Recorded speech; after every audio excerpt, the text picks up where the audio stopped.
دو الگ الگ چیزیں ہیں. گھر گھرستی, زندگی کے تجربات اور گھر سے باہر کس طرح رہنا ہے اس کا ایکسپیرینس ان کو ضرور ہے, لیکن آج کی نئی جنریشن کو جو نئی ٹیکنالوجیز کا اور بہت سارے نئی باتوں کا جو ان کو علم ہے اس کو ایڈمٹ بھی کرنا چاہیے. اگر یہ کولابریشن ہو جائے نا باپ بیٹے کے اندر, فیملی کے اندر, کہ باپ اپنے بچوں سے کئی چیزوں میں مشورہ کرے, اس سے ان کا کانفیڈنس ڈیولپ ہوتا ہے. اصل میں بعض اوقات یہ ہوتا ہے ہر بات میں جب یہ کہ تمہیں کچھ نہیں پتا, بچے کو جب باپ یہ کہہ رہا ہوتا ہے نا کہ تمہیں تو آتا ہی کچھ نہیں ہے, تو وہ اس کو ڈیمورلائز بھی کرتا ہے اور اس ٹونٹ کی وجہ سے, اس طنز کی وجہ سے وہ اچھی باتیں بھی نہیں مان رہا ہوتا. پھر وہ سامنے سے کہتا ہے آپ کو بھی کچھ نہیں پتا, آپ کو کیا پتا ہے. تو یہ نہیں ہونا چاہیے. باپ یہ ریئلائز کرے بیٹا کئی چیزوں میں تم مجھ سے آگے ہو, میں تم سے سیکھنا چاہتا ہوں, کوئی حرج نہیں ہے, کیونکہ نئی ٹیکنالوجیز, نئے علم, نئی دنیا کے تقاضے بہت انہوں نے سیکھ لیے.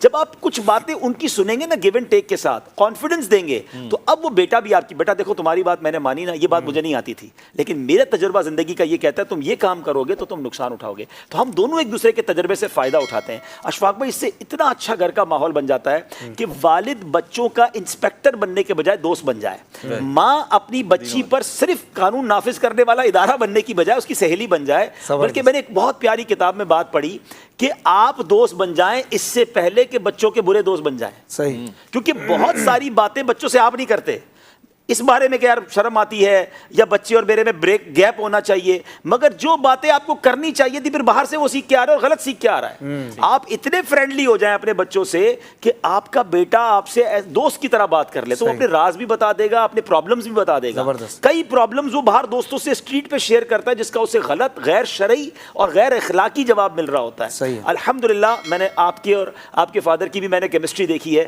میں اپنے والد صاحب کی بات کروں, وہ میرے دوست تھے, صحیح, بالکل دوستوں کی طرح رکھا, اور اتنا فرینڈلی اب ہوتے تھے کہ اپنی ہر بات کر لیتے تھے.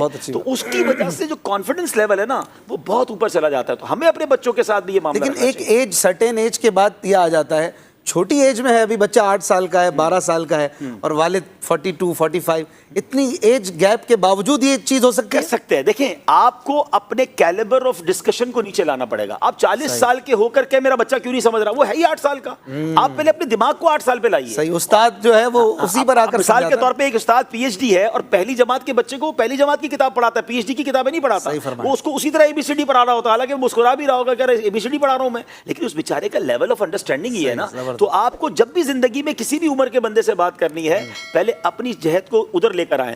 کلم الناس علی قدر عقولہم, آپ لوگوں سے ان کی عقلوں کے مطابق بات کریں نا. یہاں باپ بعض اوقات اریٹیٹ اس لیے ہو رہا ہوتا ہے, میری سمجھ کیوں نہیں رہا, یہ میری مان کیوں نہیں رہا. ارے بھائی بابا, تم 50 سال میں جو چیز سیکھے ہو یہ 12 سال میں کیسے سیکھے گا. 12 سال کا بچہ کیا سیکھ سکتا ہے آپ کو وہ بتانا چاہیے. سبحان اللہ, ماشاء اللہ.